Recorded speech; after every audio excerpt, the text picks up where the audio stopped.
Okay, Chaos Crew. Recently, I said that it's ADHD diagnosis season, and baby, that ruffled some feathers. One of our crew was really offended. And listen, while I'm definitely not here to rebrand this podcast to make everyone comfortable, this one deserves a deeper conversation because it's back to school season, and you know what that means. In a couple of weeks, parents are going to start getting those calls and emails that sound a lot like your child is really struggling. And I don't want you blindsided like I was. So grab your coffee, baby, because you're going to need it for this one.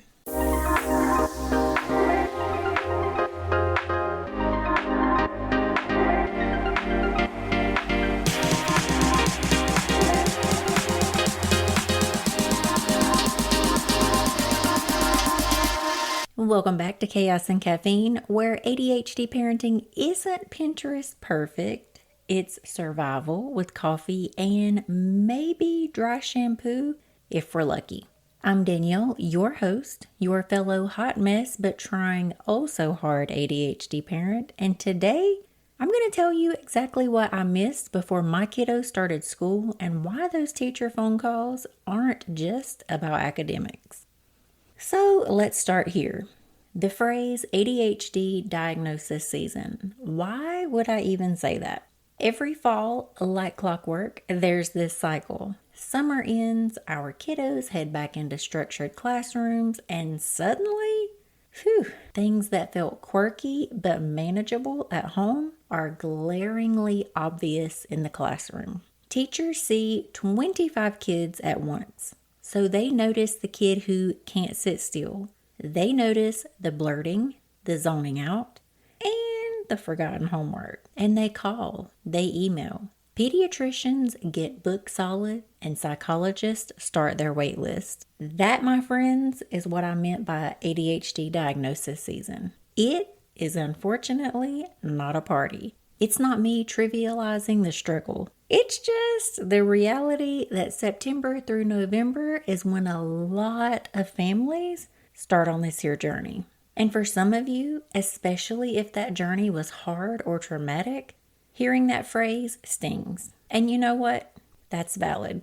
It's not wrong to feel that way. But for me, naming it was part survival and part solidarity. Because the truth is, this season is a season for so many of us. And if talking about it helps one parent not feel like they're drowning, I think I'll take that. Now that that's out of the way, let's rewind to me, pre-diagnosis, pre-podcast, pre-oh crap, we've got ADHD in the house. What did I miss? Oh, honey, buckle up because the list is rather long. Before we get started, I would like to remind everyone that I only have one. So my ADHD parenting journey also paralleled my new mom journey. So be gentle with your girl. First up, social struggles. I thought my kid was just spirited, friendly. Okay, maybe a little bossy on the playground. But in reality, he was interrupting constantly, blurting things out before people finish, struggling to pick up on the invisible rules of social life, and impulsive as hell. That play date where the other kids suddenly had to go home early? Yeah, spoiler alert. It wasn't because they had piano lessons. It was because my kid had steamrolled their every idea and then melted down when they didn't want to play the same game for the 4th hour in a row. At the time, I thought kids are just like that. Nope. Kids can be like that, sure. But when it's happening over and over, that's not personality. That's ADHD showing up in relationships. Second, emotional regulation. Listen, the meltdowns were next level. I'm not talking about your average, I don't want to put my shoes on grumble. I'm talking about a battle that could qualify for a UFC main event. All because we had to leave the house at 8:15 instead of 8:20. At home, I chalked it up to a strong-willed personality. I thought, he's just passionate. He feels things deeply, which is true. But the difference was how long it took him to recover. 10 minutes of frustration? Probably pretty normal. 45 minutes of screaming like the house was on fire? Not so much. In school, this came out as tantrums, outbursts, or behavioral concerns. Yes, I'm doing air quotes that you cannot see. The teacher wasn't seeing his passion. They were seeing a child who doesn't have the same regulation tools as their peers. Third, executive function blind spots. You know that moment when your kid gets home, you open the backpack and it smells like a dead raccoon? And inside is crumpled homework from 2 weeks ago, a half-eaten sandwich, and approximately 6 pencils, all with no damn erasers. That was my life. So I thought kids are messy, which sure, they are. But the pattern mattered. He wasn't just messy. He was forgetting entire assignments. He couldn't start a task without getting distracted halfway through. His brain was like a computer with 20 tabs open and absolutely no Wi-Fi connection. And finally, what I dismissed as just being a kid, hyperfocus. I thought, wow, look at him go with Legos for 3 hours. Future engineer right here, baby. Nope. That was ADHD hyperfocus, the flip side of distractibility. Forgetfulness.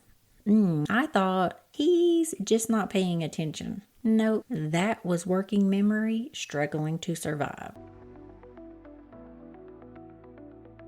When you're parenting a child with ADHD or executive function challenges, there is no simple manual. It's hard to know, am I supporting or enabling? How do I set boundaries that build independence and accountability? How do I create consequences that teach and not just punish? World-renowned ADHD specialist Cindy Goldrich is a mental health counselor and founder of PTS Coaching. Cindy and her team of expert coaches teach strategies grounded in brain science and delivered with deep compassion.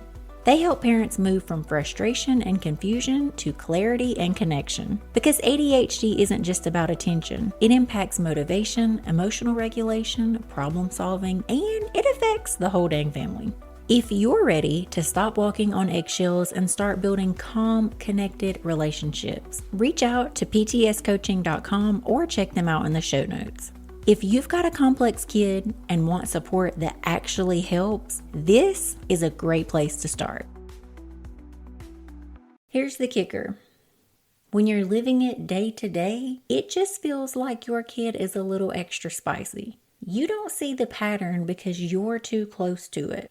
It wasn't until school magnified it, and boy did they, when the teacher had 24 other kids to compare to, that I realized we weren't just talking about spirited. We were talking about ADHD. And by then, the teacher's email was waiting in my inbox. Okay, so what teachers may be calling about? Let's talk about those emails and phone calls, because I promise you they're coming. And they don't come with a warning label like, hey mom, don't freak out. This doesn't mean your kid is failing at life. No. They come in teacher language. So let's translate. Disruptive classroom behavior. This might sound like he's talking out of turn or she doesn't listen to directions. Translation?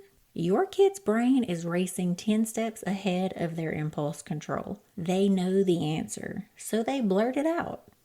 They want to move, so they wiggle in their seat or get up without asking. It's not defiance. It's their brain driving the car while the brakes, baby, they haven't been installed yet. Incomplete work. You'll hear, he doesn't finish assignments, or she's capable but distracted. What's really happening? ADHD brains struggle to start, sustain, and finish boring or repetitive tasks. A worksheet full of math facts? Well, that feels like a medieval torture device. So yeah, the paper might come home with 3 problems done and a doodle of a dragon in the corner. That's not laziness, my friend. That's executive function in the gutter. Emotional regulation. This one comes as he's having trouble controlling his emotions or she's very sensitive. Translation, your kids' coping skills are burning out faster than the school day can handle. Imagine trying to sit still, hold in all your wiggles, pay attention, remember instructions, and then also keep your emotions in check. By 11 a.m., baby, they're done, and honestly, so am I. Cue the tears, the yelling, or the total shutdown. Social issues. The teacher might say, he struggles with teamwork, or she has difficulty with peers. Translation, impulsivity, missed social cues, or rejection sensitivity dysphoria. Our kids want friends. They just don't always know how to hold on to them. And the rejection hits 10 times harder. And finally, academics. This is when you hear, he's below grade level in reading, or she's falling behind in math. But listen carefully. A lot of times, it's not ability, it's performance. ADHD makes it hard to show what they know. The knowledge is there, but the focus, organization, and that working memory, girl, they get in the way. Here's what I need you to hear. That call is not proof that you are a bad parent. It's also not proof that your kid is broken. It's data. It's information. And the sooner you can see it that way, not as a judgment, but as a signal, the faster you'll find the support your kiddo needs. So what the hell do you do when that dreaded email lands in your inbox? Step 1,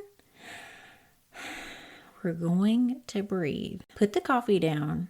Okay, actually, no, that sounds crazy as hell. Don't put the coffee down. Sip it while you breathe and maybe unclench your jaw while you're at it. Step 2, ask for specifics. Don't just accept, he's not listening. Ask, what does that look like in class? Can you give me an example? The more concrete the example, the easier it is for you to connect the dots and see the pattern. Step 3, and I say this from the bottom of my Southern mama bear heart. Don't take it personally. This is the hardest one, I know.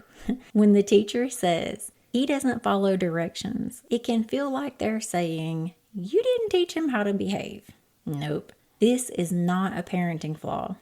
ADHD is a brain difference, not a discipline issue. Step 4, keep a log. I'm serious. Write down what the teacher says, word for word, even if it feels silly. Because when you go to the pediatrician or sit in an IEP meeting, that paper trail matters. Trust me, when you're 6 months into the evaluation process, you will not remember what Mrs. Smith said on the panicked phone call in September, especially if you're parenting with ADHD. But if you wrote it down, boom, you have evidence. Step 5, use it as a pattern check. Ask yourself, is this happening at home too? Or only at school? Because sometimes the school environment magnifies ADHD challenges in a way that home doesn't. And those details are golden when you're figuring out whether you're looking at ADHD, anxiety, sensory issues, or some combo of that neurodivergence trifecta. And here's my bonus tip. If you can, respond to the teacher with curiosity and not defensiveness. Something like, thank you for letting me know. Can you tell me what strategies you've tried in the classroom so far? That does 2 things. It shows you're engaged and it tells you how the teacher is interpreting the behavior. Win-win. Is your next step on the ADHD parenting journey treatment, but you're feeling a little apprehensive? You, my friend, are not alone. So many of us want options that are science-backed and parent-approved. Meet Dr. Richard Boles, geneticist, ADHD dad, and creator of NeuroNeeds. When his own son was struggling, he created a powerful, all-natural supplement that helped his son get off stimulant meds completely and thrive all the way to college. It's called NeuroNeeds, and it's packed with exactly what ADHD brains need to function, focus, and regulate without the side effects. If you're curious, hit the link in the show notes to check it out. And don't forget to sign up for our newsletter while you're there, because right now, NeuroNeeds is doing us a solid by giving away a free brain bundle, and all you have to do to be considered is to sign up for the newsletter. because you deserve science you can trust and support you can feel. Before we spill the last drop of coffee, I gotta drop a hot tip. If today's episode felt like living in your own brain, ever frantic, never quiet, there are 2 books that have been lifelines for ADHD parents in the trenches. One is Taking Charge of ADHD by Dr. Russell Barkley. If you're new here, I call him the Beyonce of ADHD research. His book is like a GPS when school, teacher reports, and all that IEP jargon land in your lap. It gives you clear next steps. The other is Mindful Parenting for ADHD by Dr. Mark Burton. Because, yes, your kid's brain might be racing, but your nervous system, well, she does not have to go ballistic too. This one teaches you how to actually breathe through the chaos. The links are in the show notes as always if you want to grab them. And yes, if you use those links, the podcast might get a little affiliate love. But listen, I only tee up the good stuff. These 2 are worth every damn penny. So grab one, grab both, and consider it your sanity toolkit. So, yes, I call this ADHD diagnosis season. Not because it's fun, but because it's super real. Every year, parents hit this wall of realization. School is the magnifying glass that shows ADHD for what it is. If you're in that moment right now, you are not alone. You are not failing. You are not raising a broken kid. You are raising a child with a brain that works a little differently. And now you've got the data to support them better. And hey, if all else fails, coffee is absolutely a coping strategy. If today's episode gave you that, oh wow, me too moment, do all of the things, leave us a comment, 5-star review obviously, but most importantly, share it with another ADHD parent who's sitting in the exact same trench. And don't forget to hit the subscribe so you don't miss next week's episode. Until then, hang in there, Chaos Crew. Refill your coffee. You've definitely earned it.